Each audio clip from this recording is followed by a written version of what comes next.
Hello दोस्तों, स्वागत है आपका हमारे इस YouTube चैनल पे।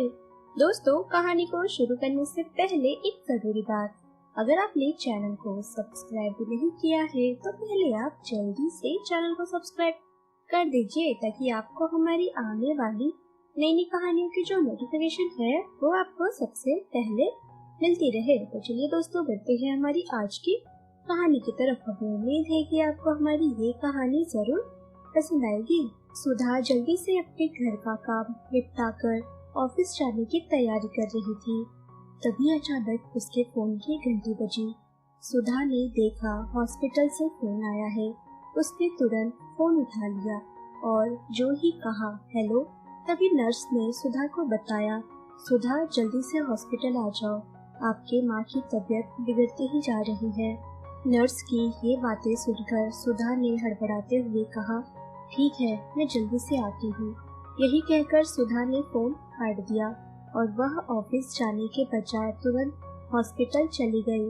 हॉस्पिटल जाने के बाद डॉक्टर ने सुधा को बताया कि तुम्हारी माँ की हालत दिन ब दिन बिगड़ते ही जा रही है। इनका जल्दी से जल्दी लिवर ट्रांसप्लांट करना होगा, नहीं तो कब क्या हो जाए कुछ कहा नहीं जा सकता। सुधा ने डॉक्टर से कहा, नहीं सर, ऐसा मत करिए, मैं पूरी कोशिश कर रही हूँ पैसा जुटाने की। आखिर मेरी माँ की सिवा मेरा कौन है। तभी डॉक्टर ने कहा, सुधा, कोशिश करने से कुछ नहीं होगा, मैं तुम्हें 24 घंटे का वक्त दे रहा हूँ। इस 24 घंटे में तुमको 10 लाख रुपए जमा करना ही होगा, नहीं तो तुम अपने माँ को अपने घर ले जा सकती हो। हम उन्हें रखकर यहाँ करेंगे क्या। सुधा ने कहा, जी सर, मैं देखती हूँ। यही कहकर सुधा तुरंत हॉस्पिटल से अपने ऑफिस पहुंची। सुधा एक होटल में मैनेजर के पोस्ट पर काम करती थी। सुधा होटल पहुंची तो उस होटल के मालिक का इंतजार करने लगी। जो उस होटल के मालिक थे वह बहुत बड़े बिजनेसमैन थे। उनका 3 स्टार होटल के अलावा और भी कई बड़े कारोबार था, इसलिए वो होटल का दिन में एक बार चक्कर लगा जाते और 10 से 15 मिनट तक ऑफिस में बैठते और फिर वो चले जाते। सुधा उन्हीं के आने का इंतजार कर रही थी कि शायद उनसे कुछ मदद मिल जाए। कुछ देर इंतजार करने के बाद उस होटल के मालिक यानी कि मोहन शर्मा आए। उनको देखते ही सुधा के चेहरे पर एक उम्मीद की किरण जगी कि शायद सर मेरी मदद जरूर कर देंगे। इनके लिए 10 लाख से 12 लाख रुपए आखिर क्या है।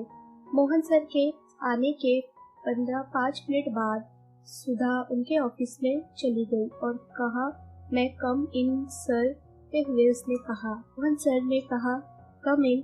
सुधा को देखते ही उन्होंने क्या कहा, बात है सुधा, आज तुम्हारे चेहरे का रंग उतरा हुआ है, क्या हुआ है तुम्हें। सुधा ने तभी रोते हुए कहा, जी सर, मैं बहुत परेशान हूँ, मुझे आपके मदद की जरूरत है।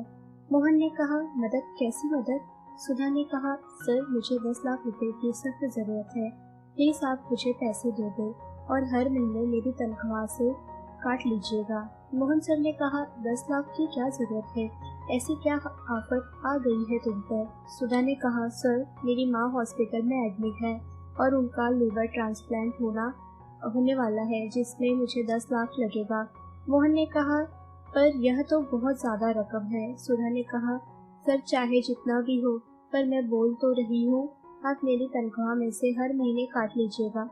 मोहन ने कहा, नहीं सुधा, हम इतना पैसा किसी को वैसे ही नहीं दे सकते।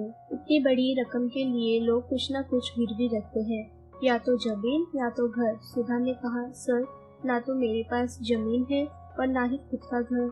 मैं तो जिस घर में रहती हूँ वह घर किराए का है। बहुत कुछ सोचने के बाद मोहन ने सुधा से कहा, पर एक चीज तो तुम्हारे पास बहुत कीमती है। सुधा ने जल्दी से कहा, क्या सर। मोहन ने कहा, क्या तुम वह चीज मुझे दे सकती हो। सुधा ने हड़बड़ी में कहा, सर मैं अपनी माँ के लिए कुछ भी दे सकती हूँ, पहले आप तो बताइए। मोहन ने कहा, सुधा तुम ही वो कीमती चीज हो जिसे मैं हासिल करना चाहता हूँ।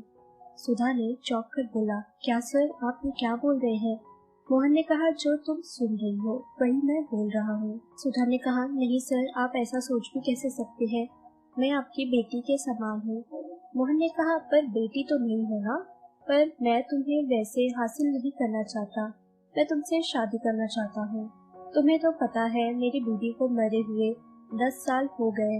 मैं तब से अकेला रहता हूँ। अकेलापन मुझे काटने को दौड़ता है। सुधा ने कहा, तो सर आप अपनी उम्र के किसी औरत से शादी कर लो। मेरी उम्र और आपकी उम्र में कितना फासला है। मोहन ने कहा, तो क्या हुआ, फासला है। दिखने में तो मैं अच्छा खासा स्मार्ट दिखता हूँ और मुझसे शादी कर तुम कोई घाटे में नहीं जाओगी। एक तो तुम्हारी माँ के इलाज के लिए पैसा दूंगा, ऊपर से तुम इतने बड़े होटल की मालकिन भी बन जाओगी और जैसा मेरा आलीशान घर है वैसा घर तो तुम जैसे लोग सपने में भी देख नहीं सकते हो, हकीकत में नहीं। आखिर तुम्हारी शादी कभी होगी तो किससे होगी? ज्यादातर होगा तो लड़का डॉक्टर होगा या इंजीनियर होगा जो महीने के 50,000 या 1 लाख तक कमाएगा। पर मेरे घर तुम्हें पैसे की कोई भी जरूरत नहीं पड़ेगी, कोई कमी नहीं होगी और नहीं तो तुम्हें नौकर चाकर सब लोग रहेंगे। एक ऑर्डर पे तुम्हें नाश्ता चाय सब तैयार हो जाके मिलेगा। तुम वहाँ पर रानी बनकर रहोगी। इतना अच्छा मौका तुम्हें मैं दे रहा हूँ। अब फैसला तुम्हारे हाथ में है। कहो तो मैं तुम्हें 24 घंटे का वक्त देता हूँ, सोच लो। सुधा ने कहा, नहीं सर, आप मेरे पास 1 घंटे का भी वक्त नहीं है। डॉक्टर ने 24 घंटे के अंदर पैसे का इंतजाम करने को कहा है। सुधा आज बहुत ही मजबूर थी क्योंकि उसकी माँ की जिंदगी और मौत का सवाल था। सुधा का उसकी माँ के सिवा और कोई भी नहीं था और मोहन ने यह भी कहा कि अगर तुम मेरी बात नहीं मानोगी तो मैं तुम्हें इस नौकरी से बेदखल भी कर दूंगा। बहुत कुछ सोचने के बाद सुधा मोहन से शादी करने के लिए आखिरकार तैयार हो गई। उसने कहा, ठीक है सर, आप जैसा बोल रहे हैं मैं वैसा करूंगी, यानी कि मैं आपसे शादी करने के लिए भी तैयार हूँ, पर प्लीज जल्दी से आप मुझे पैसा दे दो। मोहन ने कहा, नहीं नहीं, पैसा मैं तभी तुम्हें दूंगा जब तुम मुझसे शादी करोगी, नहीं तो पैसा लेने के बाद तुम कहीं अपनी बात से मुकर गई तो। सुधा ने कहा, पर सर इतनी जल्दी कैसे शादी करेंगे। मोहन ने कहा, कोई बात नहीं, शादी हम मंदिर में कर लेंगे। बेचारी सुधा इतनी हड़बड़ाई हुई थी और एक तरफ रो भी रही थी। उसने कहा, ठीक है सर, जल्दी करिए। मोहन और सुधा एक मंदिर में गए और वहाँ पर दोनों ने शादी कर ली। मोहन सुधा के साथ 10 लाख रुपए लेकर हॉस्पिटल गया। हॉस्पिटल जाने के बाद पता चला कि सुधा की माँ की डेथ हो गई है। सुधा अपनी माँ की मौत की यह खबर सुनकर चिल्लाकर रोने लगी। मोहन ने सुधा को संभालते हुए कहा, अब जो होना था सो हो गया। अपनी माँ का अंतिम संस्कार करो और मेरे साथ मेरे घर चलो। सुधा ने कहा, पर सर अब तो मुझे पैसा नहीं चाहिए, तो अब मैं आपके साथ जाकर क्या करूँगी। मोहन ने गुस्से में कहा, क्या सर सर लगा रखा है, मैं तुम्हारा पति हूँ और तुमने मेरे साथ शादी किया है, कोई मजाक नहीं। अब मैं तुम्हारा पति हूँ, तुम मेरे साथ नहीं चलोगी तो आखिर कहाँ जाओगी। यह सब सुनकर सुधा बहुत ही रो रही थी। उसने कुछ दिन अपने घर रहकर अपनी माँ का अंतिम संस्कार किया और मजबूरन न चाहते हुए भी उस मोहन के घर उसे जाना पड़ा।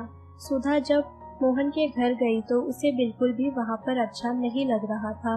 मोहन हर वक्त उसे अपनी हर्षद का शिकार बनाने की कोशिश करता, पर सुधा जब भी इस बात से इनकार करती मोहन उसे पीटने लगता। कुछ दिनों तक यही सब चलता रहा। तभी कुछ दिन मोहन की एक बेटी थी जो फॉरेन से घूमकर 2 महीनों की छुट्टियों के बाद आई हुई थी। जब वह घर पर आई तो उसने घर पर सुधा को पाया। अचानक सुधा को अपने घर देखकर उसने सुधा से पूछा, तुम कौन हो, मेरे घर में आखिर क्या कर रही हो। अभी सुधा कुछ बताती तभी मोहन वहाँ पर आ गया और उसने कहा, बेटा श्रेया यह तुम्हारी नई माँ है। श्रेया ने कहा, नहीं नई माँ, पापा आप यह सब क्या बोल रहे हैं। मोहन ने कहा, हाँ बेटा, यह तुम्हारी नई माँ है, यानी मेरी धर्मपत्नी।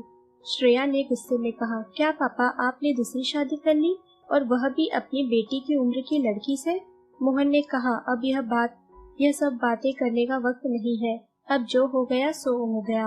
अब तुम्हें अपनी नई माँ को स्वीकारना ही होगा।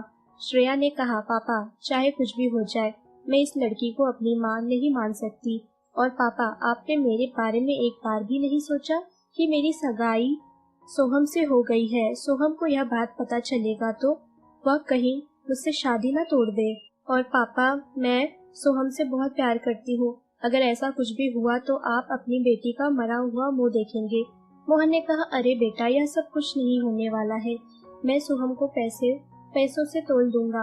श्रेया ने कहा, पापा आप सोहम को पैसों से तोल लेंगे पर मेरे प्यार के काबिल तो नहीं न बना पाएंगे उसे। पर अभी तक तो सोहम मुझसे बहुत प्यार करता है, पर यह सब जानेगा तो पता नहीं वो क्या करेगा। यह सब कहने के बाद श्रेया गुस्से में अपने रूम में जाकर अपना दरवाजा बंद कर ली।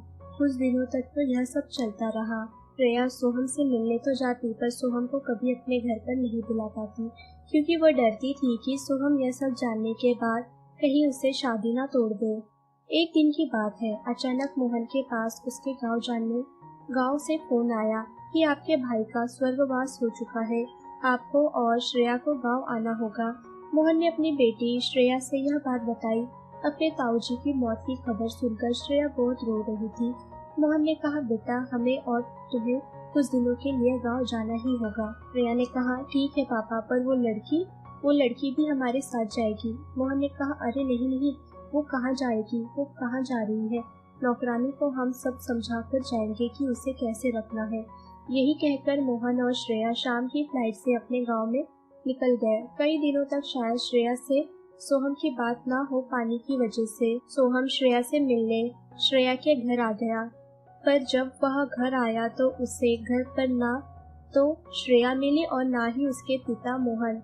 उसने घर के नौकर से उन दोनों के बारे में पूछते हुए कहा, श्रेया का फोन मैं कई दिनों से ट्राई कर रहा हूँ, पर पता नहीं क्यों उसका फोन नहीं लग रहा।